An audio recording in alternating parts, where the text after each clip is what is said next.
Okay, we're in the Gemara in Taanis on Chaf A. We're going to start from Chaf Dalet Amud Beis, third three lines from the bottom. We're going to try to get this done under half an hour. Amar Rav Yehuda, Rav Yehuda said the name of Rabbi Kol Yom V'Yom Bas Kol Yoisis V'Ameres Kol Am Kula Nizam B'Shvil Chanina B'ni V'Chanina B'ni Dalet B'Kachru Me'er Shabbos Aver Shabbos. Every single day, a heavenly voice would come out and would say, the entire world gets sustained because of Chanina, my son. And Chanina, my son, it was enough with a kav as a measurement of charudin of carbs from every Erev Shabbos to the next Erev Shabbos, every Friday on the eve of Shabbos. Obviously, a very high level. Havi ragilo de bituhu le lemichmo tanuro koimala de Shabbos v'shodi akatroso mishum kesufa. So his wife was regular, Rabbi Chanina's wife was regular to heat up the oven every single Friday and throw in it, Rashi explains, a katrota over here is davar shemala oshin kitar hakivshan, something that would cause the oven to smoke up. Mishum kisufa, because she was embarrassed. As Rashi explains, that all of her neighbors were baking dough in honor of Shabbos, and she couldn't bake anything. They were so poor. This is why Chanina miraculously survived on such a small amount. And so amazing thing. So she was so embarrassed, so she tried to do this method over here. Havila hach shivivisa bishta. She had one neighbor who was bad. Amra, she said, Michti, let's see, Yadina deleis lahu v'loimidi. She said, I know that she doesn't have anything over here. My kulihai, what's all this? The oven's heating up, it's smoking up. I know that she doesn't have anything. So, like, what's going on over here? What's this about? Ozla, she went, Vitarfo, Ababa. She went and she knocked on the door. Iksafa, Va'aili, a lot of Aramaic over here. She became embarrassed and went in, in de Runa. She went into a more of a inner room. She was embarrassed. Isav Luhunisa, de Chazi Letanura, Male Lachma, Ve'agana Male Lisa. So a miracle occurred and it looked like the oven was filled with bread and there was a bowl that was filled with dough so that she wouldn't become embarrassed. Tremendous miracle that was performed for such a righteous individual. This, it's pointed out, the Shar Mitzyonim Behalach, if I'm not mistaken, that's where I saw it, says that this is actually a source of the custom of baking bread. Erev Shabbos, sees the recording, some in Reish Mem Beis in Hilchos Shabbos for more details. Amra Allah, Planisa, Planisa Aisi Masa Deka Charich Lachmech. So she said, her friend said, bring me a type of like like not spatula, bring me a type of like shovel. What's that thing in the pizza store it's called that you use to remove the pizza? A spatula, right? Bring that flat piece over there to basically remove what's baking over here, because it's gonna get burnt. Your bread's gonna get burnt if you leave it in there more. You can't leave it in there more. That's what she said. Amrullah, so the wife of Rabbi Chanina said, Af ana lahachi aili. This is also why I went over there to bring this utensil to help the bread come out. Tana afi lahavi mardeh nichasam bishul menishim. She even actually went in the other room to get this utensil because she was regularly frequented with miracles. I knew that this miracle would in fact occur and that they would need to remove the bread. Amrale to be two. So Rabbi Chanina's wife told him, until when are we gonna go and be pained so much? We're so poor. How can we continue living like this? Amar Allah, she said, so Rabbi Chanina said back, Manavid, what can we do?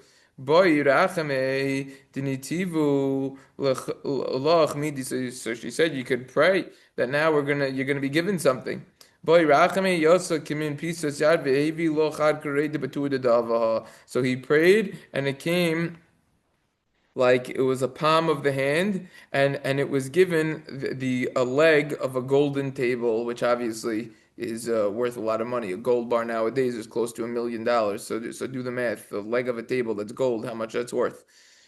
Chazia, there's a girsa change, a text change. B'chalma atiri sadiki da'achli apatu da'hava. So you saw in a dream that there were wealthy, righteous people that were eating on a golden table. Tisla tatukrai, that had three legs of the table.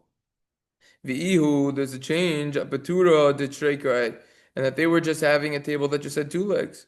So Amarle, so he said, Nichalacha de Michal, Achli Kuli Alma Patura de Mishalim, Venua Paturim de Chaser. Is it good for you that everyone's eating on a table that's totally full and we're eating on a table that's lacking, so to say? Amarle, my navid. So she said, what could we do? Vayrachame dinish kalinhu minach. We should pray that it should be taken from you. Vayrachme v'shukluhu. They prayed and then it was taken from them. Tana Golda Hayanis Acharis Rishon. We have a teaching that the later miracle that it was removed from them is greater than the first one. The Gemiri, because we have a tradition, the what we give, but taking that already is next level in terms of difficulty. One Erev Shabbos, on the eve of Shabbos, so she saw that her daughter was very sad. Rashi over here on the fourth line on the third word says lo shamati tam. I didn't hear a reason for this. Why B Shimshi is called Erev Shabbos. If you look around, for example, the Masorah Shabbos Ima Sofos and Os Yud, he quotes a Rashi already in Ksubos, Rashi in Shabbos Peivav, and other places where Rashi does seem to say a reason for this. Also, if you look in the Gilyon Hashas for Bikiva over here, references a Gemara in Brachos Chav Hey, where Rashi cites actually all the spots where he wasn't sure about something. Rabbi Akiva Eiger on the spot cites a couple dozen places, which is very interesting. If you look at the Maharsha over here, he provides a reason. There are reasons, but it's an interesting Rashi over here because the other places he seems to provide a reason. Number one. Number two is you see from this that when Rashi doesn't know something, he doesn't pretend like he knows it, which is a problem by a lot of people, and they have no clue what they're saying. They just pretend that they do. But the Gemara says, so what happened? So she saw her daughter was said, Amar Lasha, she said, Biti, Amai at Sivas, why are you sad? Amar Le, she said, Kli shel chaymitz nischal vli bekli shel shemen vehidlakti mimenu or l'shabbos. There was the vessel that was used to store the vinegar was accidentally switched with the vessel that was used to store the oil, and I accidentally lit for the Shabbos candles vinegar. Amar La. So what happened? So she responded to her Biti. My ifchos lach. Why are you upset about this? Misha Amar l'shemen v'yidlok hu yomar l'chaymitz v'yidlok. The one who said that the oil will light, also the vinegar will light. Tana hayadoilik v'holek kol hayom kulo ad she'eviu memenu or l'avdala. And we have a teaching that it remained lit the entire day until they brought from it for Havdalah, until they brought something else for Havdalah. What a miraculous event over here. The truth of the matter is, the Maharsha points out it really only needed to be lit just Shabbos night. That's the halacha when it comes to lighting the candles because of Shalom Bayis, because of peace, like the Gemara in Shabbos says on Chav Gimel Beis. But it miraculously remained lit even during the day to publicize this nace, this miracle to everyone. So that's one interesting idea.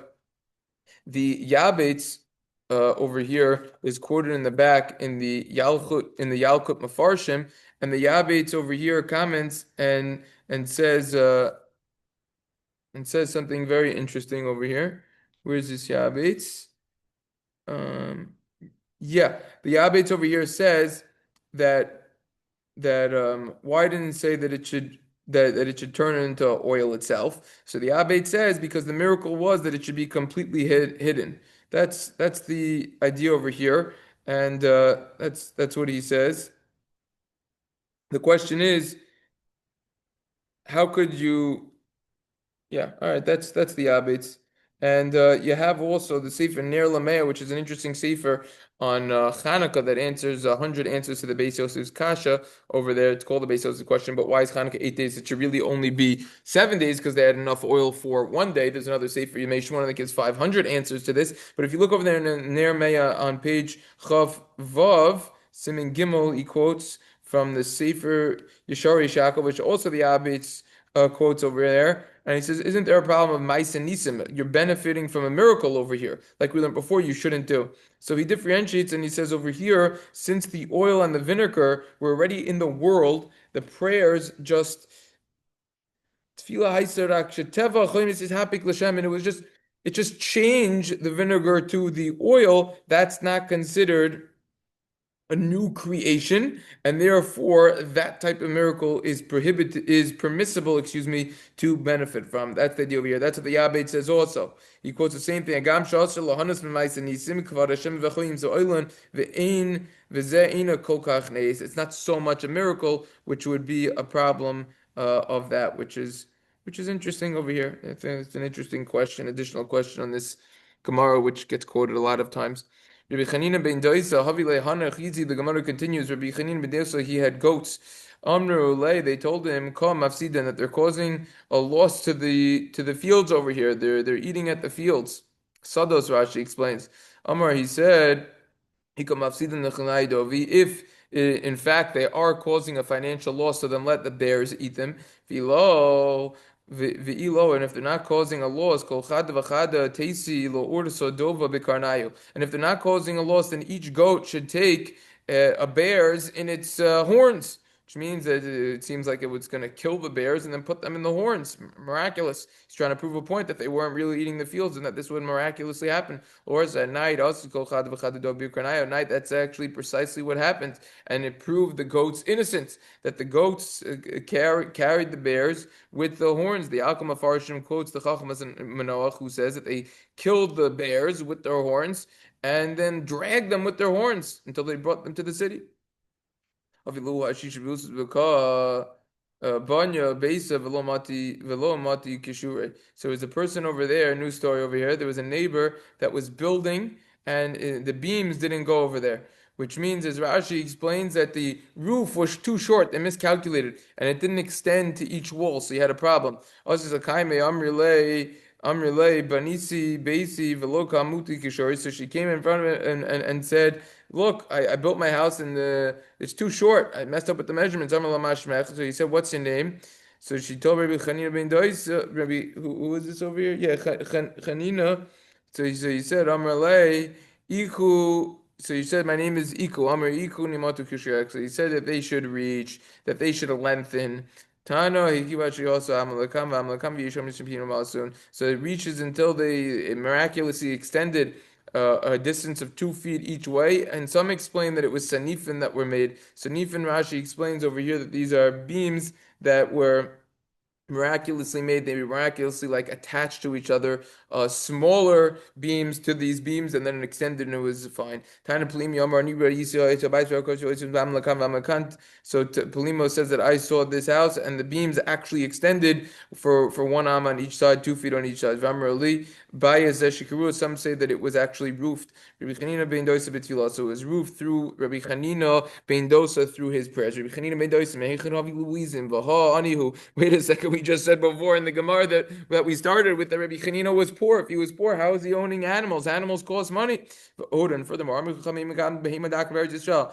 the rabbis say that you cannot grow a animal, not grow, but you cannot raise an animal that is a thin, literally, in Israel. So how is he allowed to do this?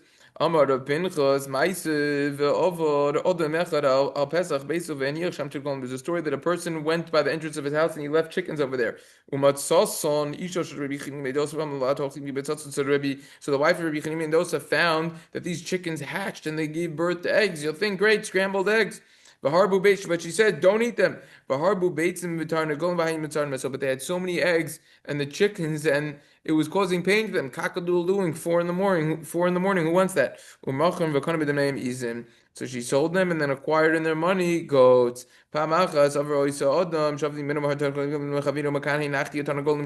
time, this individual, he was passing by and he said, over here, I left the chickens.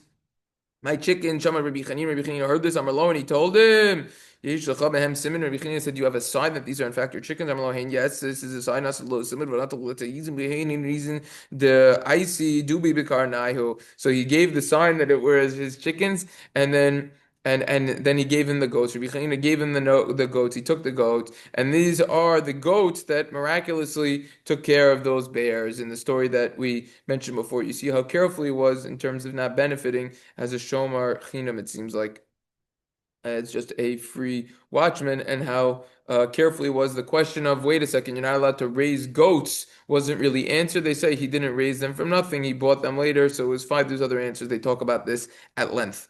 The Gemara continues, Rabbi Eliezer bein padas tichich le'milsa tuvad, but milsa v'lochav yimidul mitim. Rabbi Eliezer, the son of Padas, he became very poor.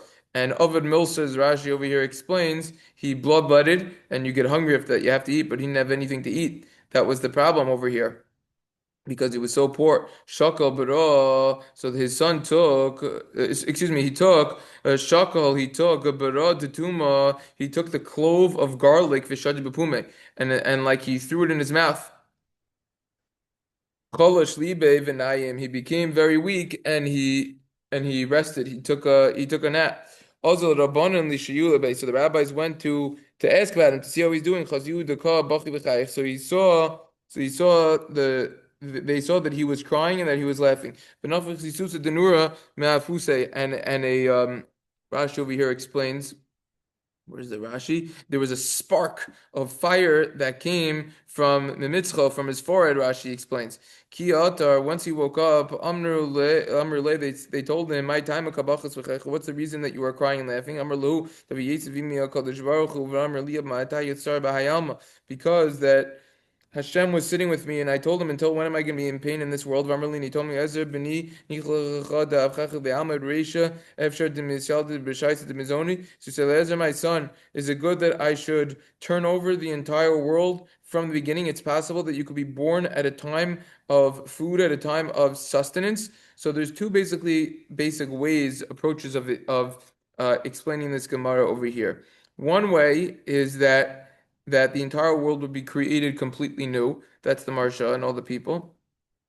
However, according to the Ein Eliyahu, this is talking about that no, that excuse me, the Marsha says that specifically him, that he would be born completely new. However, the Ein Eliyahu explains the opposite, that the entire world would get recreated totally new, and the reason is because the entire world gets sustained because of Chanina, as we just learned. So those are the two approaches to this Gemara. Amr Lakaime, so he said in front of Hashem, Kuli Hai Ve'efshar, all of this, and it's only possible, and it's only possible. So Amrilay, they told him, Dachi Tvei O Dachina. So there's two ways of explaining this Gemara over here, which is Rashi over here explains. Kuli hai after all of this, and it's possible. It's a wonderment. Rashi says, "Bitmiya kuli hai avadata va'akati hachsfeika dilma loy misrami b'shais mizoni." Maybe I'll be created in a good time, but maybe not. Dechina nafshu dechina. Rashi says, "Yimei chay shechadisik kvar heim rabbi misha ani elas l'chayos," which means, am I going to be living? Did I already live most of my life, or not yet? Amar Lay, he said, "Dechias," which means, as Rashi explains, that you already lived most of your life more than you will live. So that's why he was crying. That's the idea over here. The reason why he was laughing, the Gemara continues, he said, if that's so, then I don't want the whole thing, the whole world to get recreated over there, or for me. Amar Li, he said, the Asi Tleisar Neharas the Mishkina Farsamin Dechian Kaparas Vitigers Bahu. So he told me that with this reward that you said I don't want, but you should give the next world because there's going to be 13 rivers over there, 13 rivers of oil, a farsim on top of oil. Techion, they're going to be pure. Keperes, excuse me, and it's going to be, each one is going to be as big as the Euphrates, the Diglos, and the Tigris, the Menagenes Bahu. And there's going to be a pleasure with that, which means you're going to get pleasure from the bathing and traveling over there. And once he heard that, that's when he started laughing when he was sleeping. That's the idea behind this Gemara. There is a lot of significance with this number 13. With the number 13, there's a Gemara in Shabbos that discusses similar idea with the 13. Shabbos in Kufya Testament Alf the Marsha on the bed Yehoyada. See over there for more details. We discuss it in some in Reish Nun Hilchos Shabbos. We discussed that over there. Gemara continues and says. So Amri Lakaime Hai Visulo, this and nothing else. Amri V'Chavech Mayavina. So he said, and for your friend, what are you going to give? Which means Rashi over here explains You're not going to give anything else? So Rashi explains, Ana, Migvar Delislu Be'ina. Okay, fine. No, he had a different text. So then we could skip the parentheses over here. This is taken out. Amri Lu Ana, Migavar Delislu Be'ina. That's taken out. And then it says, right, for me, for my friend that doesn't have the next world, that's what that means.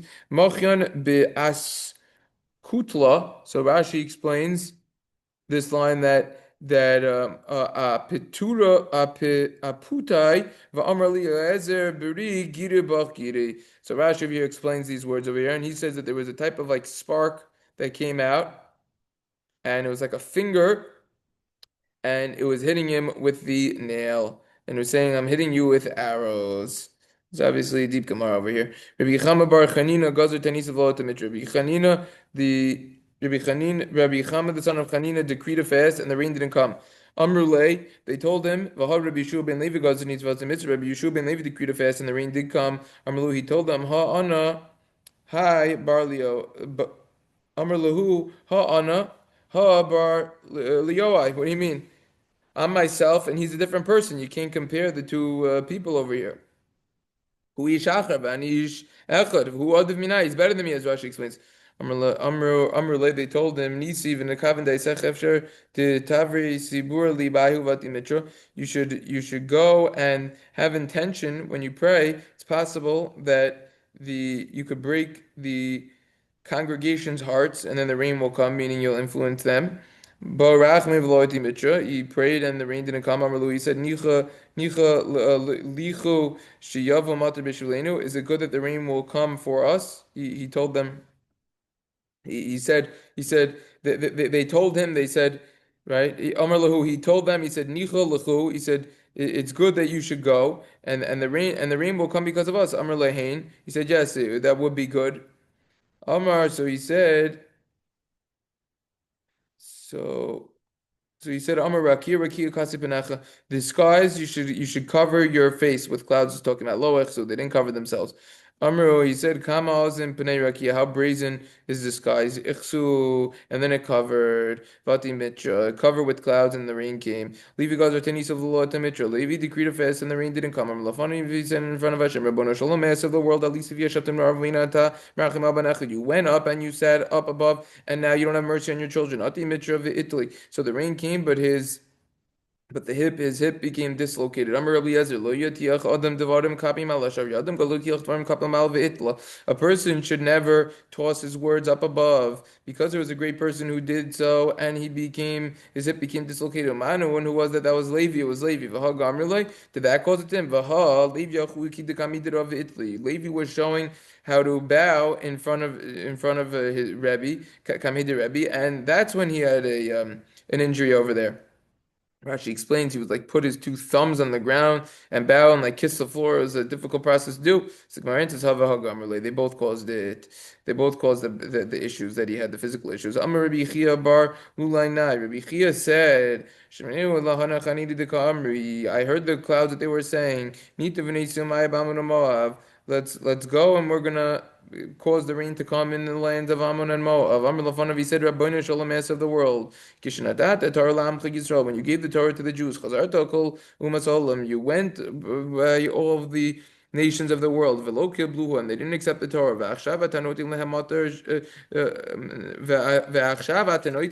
And now that you're giving them rain, how is that fair that you're giving them rain before us? They didn't accept the Torah. Shadu Hacha. So he sent the rain over here in Israel. Shadu Aduch Tayu, and he sent them on their place. Darash Rabbi Chia bar Lulana. And my dichtiv, what does the pasuk mean when it says Sadikata Mar Yifraki Eres Balvanon? Yes, we say this in Kabbalah Shabbos, of course, that the righteous person is like the Kitamar Yifrach, will grow like the date tree, Keres Balvanon, and like the cedar tree in the Lavanon Yiske, that he's going to grow over there. Why do you need to compare him to two things? The date tree and the cedar tree. Just do one. As if you would have just said the date tree and you wouldn't have said the cedar tree. Hayisi would have said Matamar, just like the date tree. Just like the date tree, the trunk. If it was cut, it will not regrow. If it was cut, so too the righteous person, God forbid, his trunk will not regrow. The kachna memers. That's why it says erez, the cedar tree, that the trunk will in fact regrow. Rashi explains over here that he will that this symbolizes that he will not get resurrected during the resurrection period during Tchias Amesim. That's according to Rashi. According to the Rashbam in Baba Basra in on Daf Pei. So the Rashbam over there says Peyam Beis that this is referring to that if the righteous person will die, then he won't have a son like him. We're trying to say no, that he will. Or this could be referring to if he had a spiritual downfall, he won't get up. No, he will. The Gemara continues. If the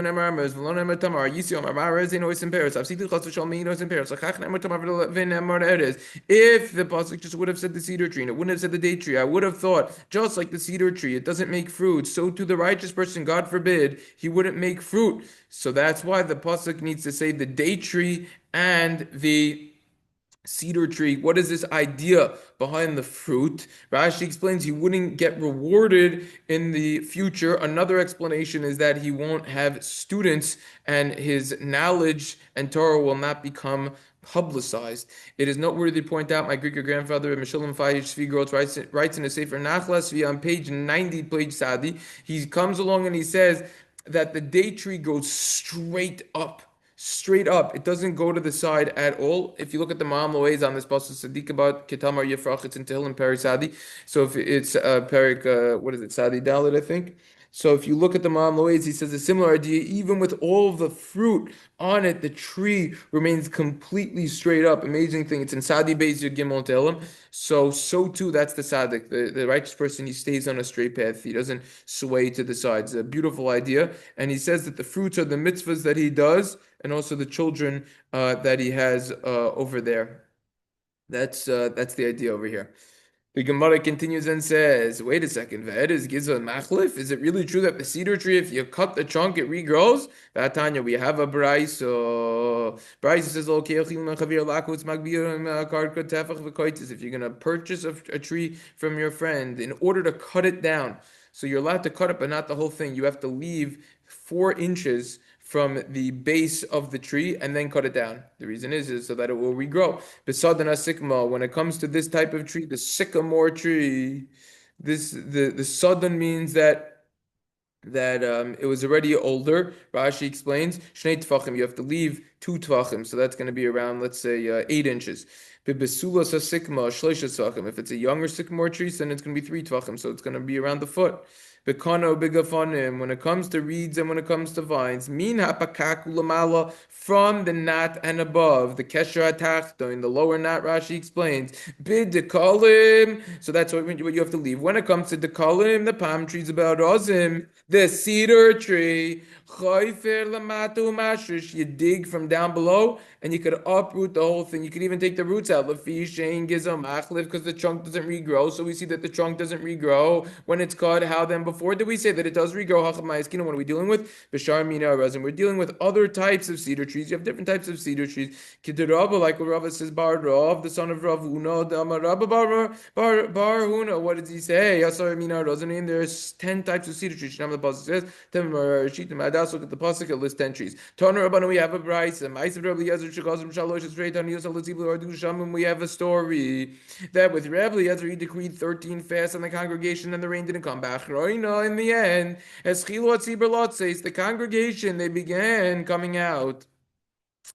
They went out. Amr lahem, and he said, and they ended up going out. He said, did you make graves for yourself? They left the shul. And they said, did you make graves for yourself? You're leaving the shul. You're not going to pray anymore. You're not going to have anything to eat. You're going to die of starvation. Go. They shouted out. Everyone cried out, and then the rain descended. Shuv Ma'isa. We have another story with Rabbi Eliezer. He went in front to Daven, and he said 24 blessings, 24 brachos, and he wasn't answered. Rabbi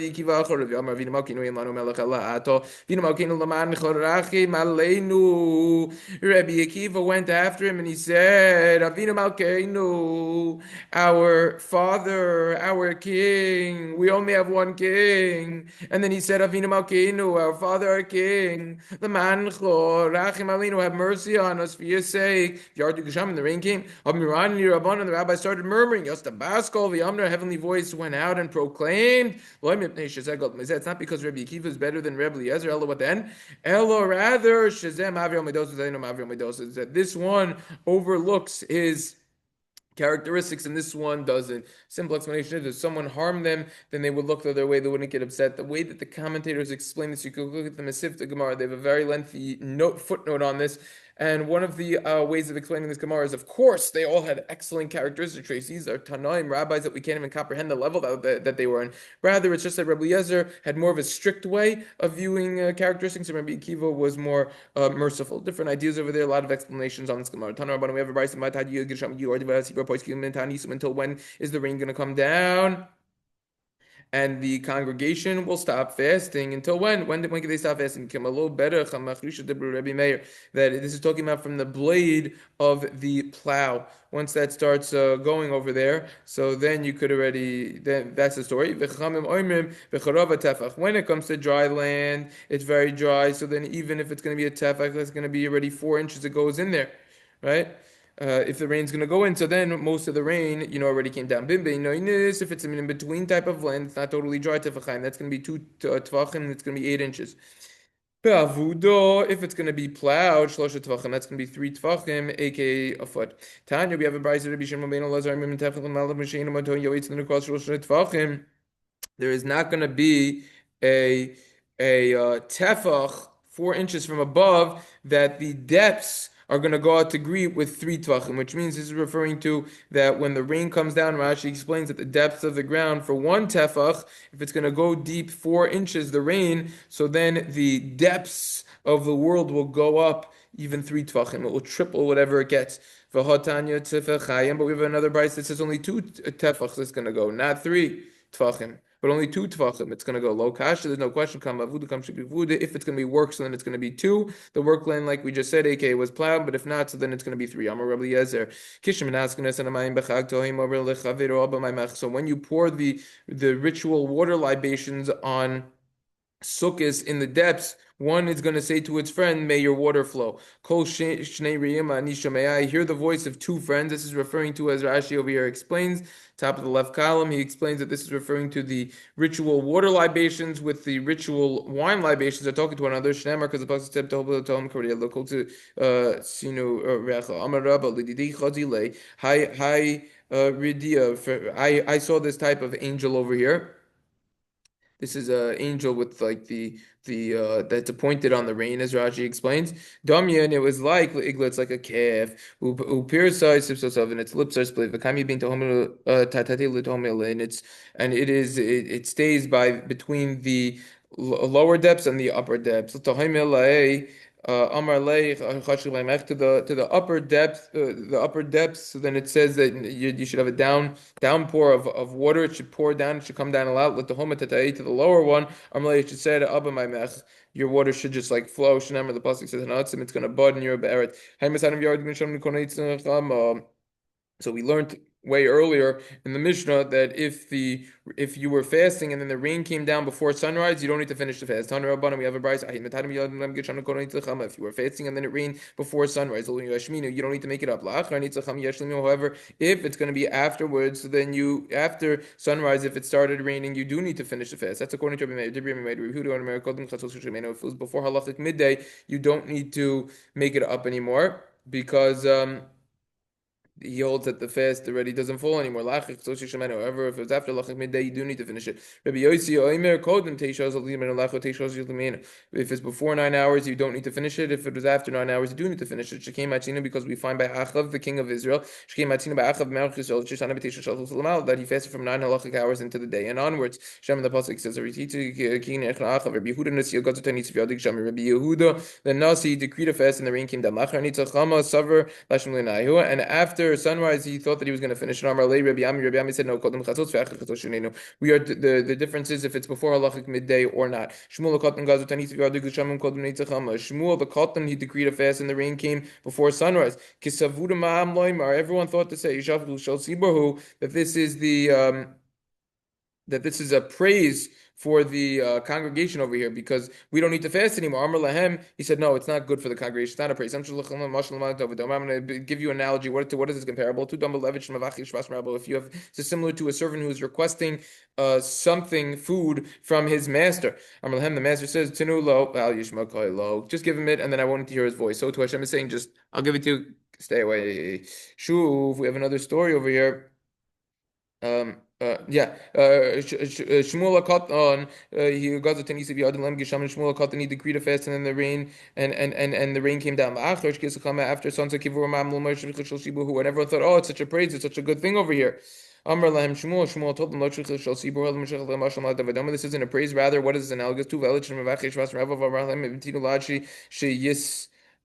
Mak make v'yitztar v'acher kach tenulo. Rather, this is similar to a slave that a servant rather, he asked something from his master, and he told him, "Wait for me until you get weak and in pain, and then afterwards I'll give it to you." So it's the same exact idea over here. Hashem waited till the week, and then he gave it to them. Shmuel hakot and when it comes to Shmuel, what is considered praise for the congregation over here?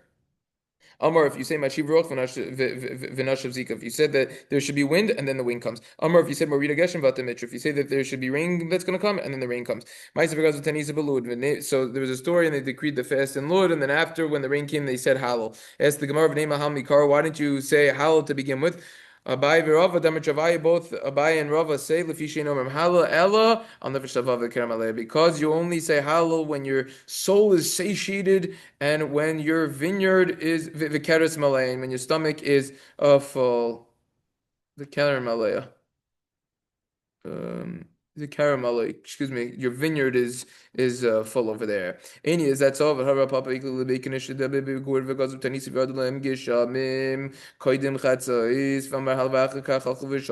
so? But we have a papa who visited the shul of Abi Gover, a place or a person's name, as Rashi explains.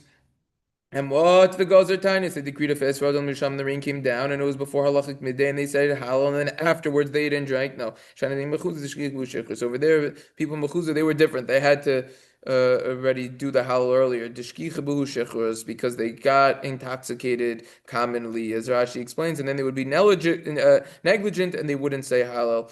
Hadran Allah, Seder Tanias Elo. May we return to this parak in Taanis. We'll continue with this next time.